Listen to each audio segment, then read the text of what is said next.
الرحمن الرحيم الحمد لله تنال الله والصلاة والسلام على سيدنا محمد.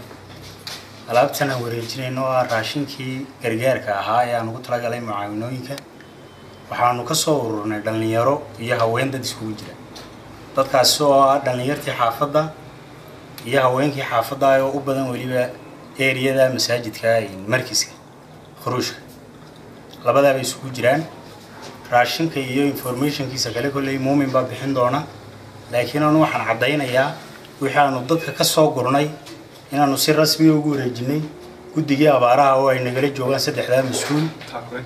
taakuleynta abaaraha oo ay nagala joogan saddexda mas'uul si rasmi ah waxaan ugu wareejinay maanta muddada aanu wadnay hawshaasina waxay laga soo bilaabo khamiistii iyo jimcihii maanta oo sabtiyana waan wareejinay ilaahay baa mahadaale dadkana waan u mahad celinaynaa waxa soo bixiyay sida daraadeed waxaan halkan u soo istaagnay wax kale ma aha iyo istusnaga ma aha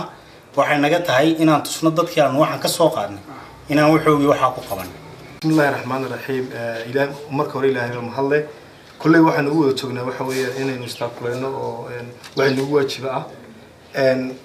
sidoo jaamac sheegay waxaan soo gaaray waxaan ka ururnay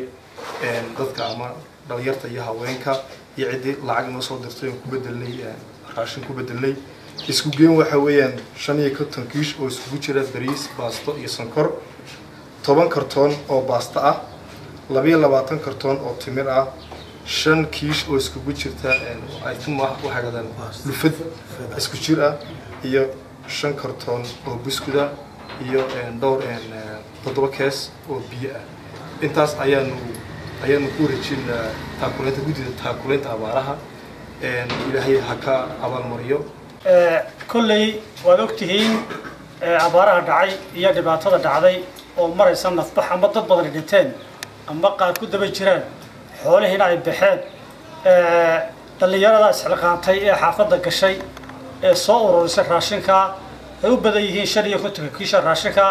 ee 22 timirta iyo wixii soo raaco baasta iyo wax la mid ah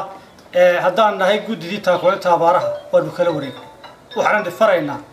dhammaan waxa faraynaa dadweynaha reer Boorama iyo kuwa dibadda iyo gudaha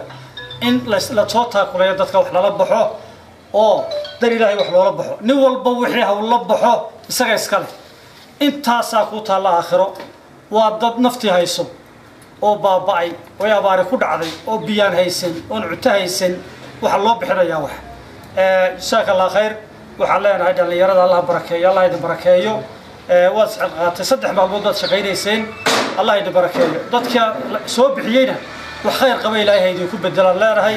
yaa la fariisanid يا اللي فريسني وحلا هلا كعو نقول بروح هيا بحيو كيلو قف هيا بحيو. بسم الله الرحمن الرحيم إلهي بمهد لمرك كوباد ما شاء الله واضح أنه مهنا قينا دليرته أتكس كل حلقانتي ولا له ضد مقضي الراشق أنت اللي كسور ري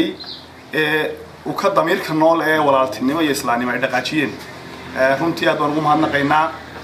هذا ما يبدي تقولين توارها أدون وجودني إن شاء الله إلهينا نواصل وحنا قاعدين هنا جالسين نضطك أوبحنا الله صور ري waxaan mar labaad iga rajaynaynaa inaydan dadaalka joojinin oo wadaan gudaya dibadba waxa weyn maanta nafbax bay maraysaa meel loo dhintay dhulka Soomaalidu degto maanta abaar gobolkaas jira dadka in la soo gaaro cidii wuxuu jeebkiisa ku tuumaysay inay soo gaadho oo dadka wax ku darsato oo maalintii aakhire la iibsanayay ee waxa la hor dhiganayay aad baad u mahadsantahay.